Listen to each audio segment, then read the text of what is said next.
नमस्कार दोस्तों, आप सुन रहे हैं हमारा हिंदी भाषा का कार्यक्रम डेली करंट अफेयर्स अपडेट। मैं हूं आपकी आरजे प्रियंका। बिना किसी देरी के शुरू करते हैं हमारे आज के इस कार्यक्रम को हमारे पहले डेली अपडेट के साथ, जिसका शीर्षक है महत्वपूर्ण दिन। विश्व मेट्रोलॉजी दिवस 20 मई। हर साल 20 मई को मनाया जाने वाला विश्व मेट्रोलॉजी दिवस सटीक माप इकाइयों की आवश्यकता और मेट्रोलॉजी के वैज्ञानिक अध्ययन में मेट्रोलॉजिस्ट संगठनों और संस्थानों के योगदान को उजागर करने के लिए मनाया जाता है। हमारे दैनिक जीवन में माप की आवश्यकता और प्रभाव का जश्न मनाने के लिए 80 से अधिक देशों में वार्षिक कार्यक्रम मनाया जाता है। मेट्रोलॉजी माप का वैज्ञानिक अध्ययन है जो गलत निष्कर्षों से बचने के लिए आवश्यक है। मेट्रोलॉजिस्ट नई तकनीकों, उपकरणों और प्रक्रियाओं को विकसित करने में संलग्न हैं ताकि यह सुनिश्चित हो सके कि हमारे पास उच्च गति पर माप में अधिक सटीकता है।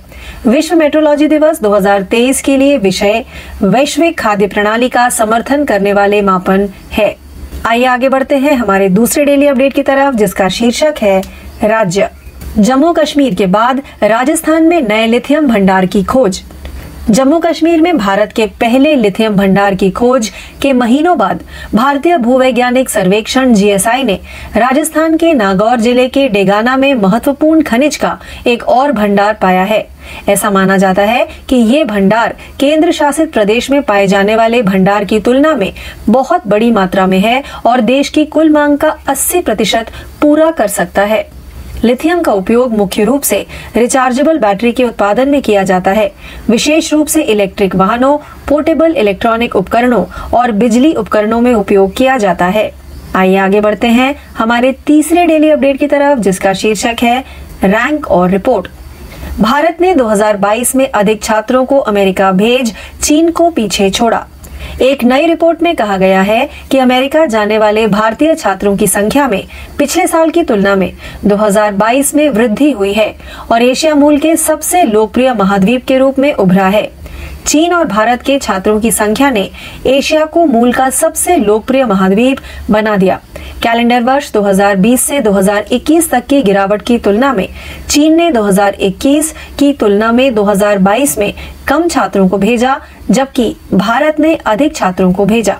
US immigration and customs enforcement ने अपनी वार्षिक रिपोर्ट में कहा। आइए आगे बढ़ते हैं हमारे चौथे डेली अपडेट की तरफ, जिसका शीर्षक है रैंक और रिपोर्ट। वैश्विक मातृ मृत्यु, मृत जन्म, नवजात मृत्यु के 60% के साथ भारत 10 देशों की सूची में सबसे आगे। संयुक्त राष्ट्र द्वारा जारी एक रिपोर्ट में कहा गया है कि भारत उन 10 देशों की सूची में सबसे आगे है जो वैश्विक मातृ मृत्यु, मृत जन्म और नवजात शिशुओं की मृत्यु का 60% और वैश्विक स्तर पर जीवित जन्मों का 51% हिस्सा है। WHO, यूनिसेफ और UNFPA द्वारा प्रगति ट्रैकिंग रिपोर्ट में नवीनतम प्रकाशित अनुमान केप टाउन में अंतर्राष्ट्रीय मातृ नवजात स्वास्थ्य सम्मेलन IMNHC 2023 में लॉन्च किया गया था। भारत ने 2020 में वैश्विक स्तर पर कुल 4.5 मिलियन मौतों में से 7,88,000 मातृ मृत्यु, मृत जन्म और नवजात मृत्यु देखी। आइए आगे बढ़ते हैं हमारे 5वें डेली अपडेट की तरफ, जिसका शीर्षक है अर्थव्यवस्था। रिजर्व बैंक का स्वर्ण भंडार 2022-23 में 4.5% बढ़कर 794.64 मीट्रिक टन हो गया। भारतीय रिजर्व बैंक RBI ने 31 मार्च 2023 को समाप्त वित्त वर्ष में 34.22 मीट्रिक टन सोने की वृद्धि की, जिससे कुल स्वर्ण भंडार 794.64 मीट्रिक टन हो गया। RBI के पास 31 मार्च 2022 तक 760.42 मीट्रिक टन था, जबकि 31 मार्च 2021 तक यह 695.31 मीट्रिक टन था।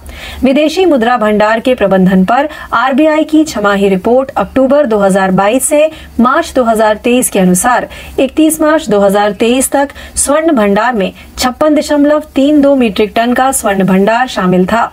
वर्ल्ड गोल्ड काउंसिल WGC की हालिया रिपोर्ट से पता चला है कि RBI ने जनवरी से मार्च 2023 में 7 मीट्रिक टन सोना जोड़ा। आइए आगे बढ़ते हैं हमारे 6वें डेली अपडेट की तरफ, जिसका शीर्षक है अर्थव्यवस्था। भारत पे ने पेबैक इंडिया को जिलियन के रूप में रिब्रांड किया। भारत पे समूह ने घोषणा की है कि वह Pay Back India multi brand loyalty program को जिलियन में रीब्रांड करेगा। यह नई ब्रांड पहचान देश भर में लॉयल्टी और पुरस्कारों के लिए जिलियन को सर्वव्यापी बनाने के लिए कंपनी की दृष्टि के अनुरूप है। नई ब्रांड पहचान का उद्देश्य सभी आयु वर्गों के ग्राहकों को लक्षित करना और श्रेणियों और ब्रांडों में उनके समग्र खरीदारी अनुभव में एक नया आयाम जोड़ना है। जिलियन ग्राहकों को देश भर में भागीदारों की एक विस्तृत श्रृंखला में कमाई और रिडीम के लिए विकल्पों की एक विस्तृत श्रृंखला प्रदान करेगा। आइए आगे बढ़ते हैं हमारे 7वें डेली अपडेट की तरफ, जिसका शीर्षक है खेल। अर्जेंटीना के लियोनेल मेसी ने Laureus sportsman of the year 2023 जीता। अर्जेंटीना के विश्व कप विजेता कप्तान लियोनेल मेसी ने 2023 Laureus world sportsman of the year पुरस्कार जीता है।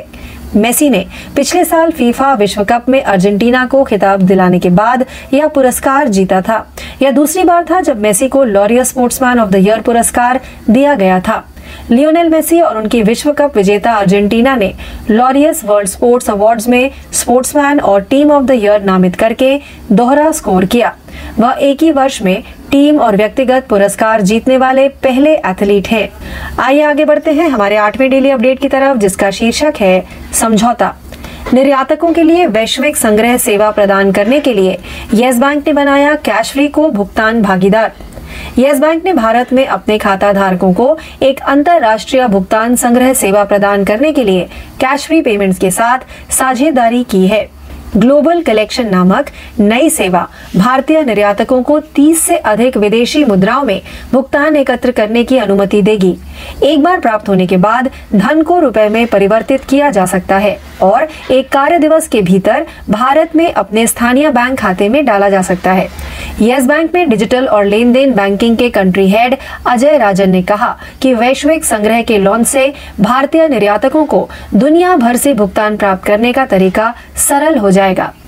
आइए आगे बढ़ते हैं हमारे 9वें डेली अपडेट की तरफ, जिसका शीर्षक है अंतरराष्ट्रीय। भारत ने आर्थिक संकट के बीच श्रीलंका को $1 बिलियन की मदद की। दोनों देशों के बीच विस्तृत बातचीत के बाद भारत ने आर्थिक संकट के बीच श्रीलंका के लिए $1 बिलियन की क्रेडिट लाइन का विस्तार करने का फैसला किया है।